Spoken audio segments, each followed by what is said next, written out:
Hello guys, good morning sa ating lahat. Muli, pinapakita ko sa inyo kung paano nakatayo na ang engines Toyota 6-cylinder 24 valve. Ito ay binuo lang po ng India, yung kasama namin dito ng India. Kinontent ko lang po ito para meron tayong content. Although hindi naman ako nang bumuo nito, ang kasamahan kong India nang buo nito. So, kung ano natin, susumahin natin ay marunong naman tayo na ito. Kaya lang, itinunan natin kung paano siya magbuo. Marunong talaga. So, kaya lang, may kulang pa talaga. Kasi, cylinder head, sa machine shop na po, sineting lahat, valvula, yung pizza doon sa valve setting, lahat complete yung cylinder. Yung sinitin na lang niya yung piston ring, no?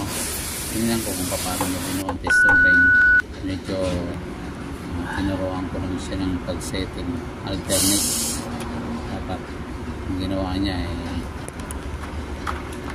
kaso ang ginawa niya ay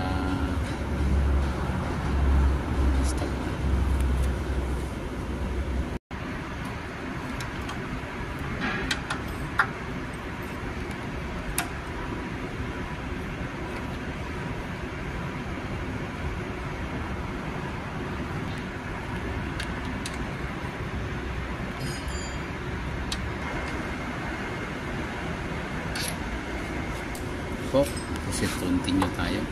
Ang piston kasi nakaka-setting na nung nilagay na i-video ko. Yan pong piston.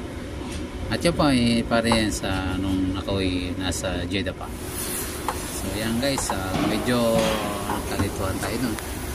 Ang pagbuo niya ng piston ring ay hindi niya nilagay sa every 1 inch yung ano ng buka ng agwat ng agwat yung piston ring ay kailangan naka 45 degrees bawat agwat niya, no? Kasi 45 degrees ang ano niya,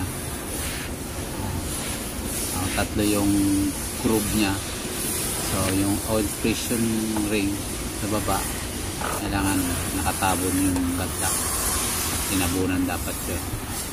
So in-adjust ulit natin, kaya yun siya ng snowblind.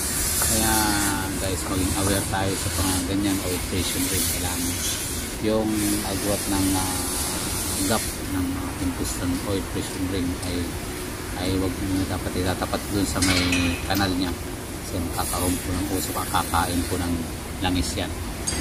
So ang ginawa natin ay tinuruan natin kung paano mag-setting. So mablay siya lang doon guys.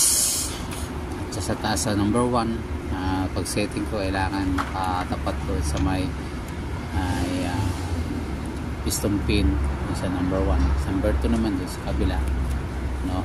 Parang sa ganun yung oil ay patuloy mag-lubricant sa cylinder, sa black cylinder natin, yung pinaka cylinder ng bore. Yan, mag-lubricant siya doon para sa ganun hindi masira agad ang piston ring. Okay guys, yun na po aking may babahagi, no?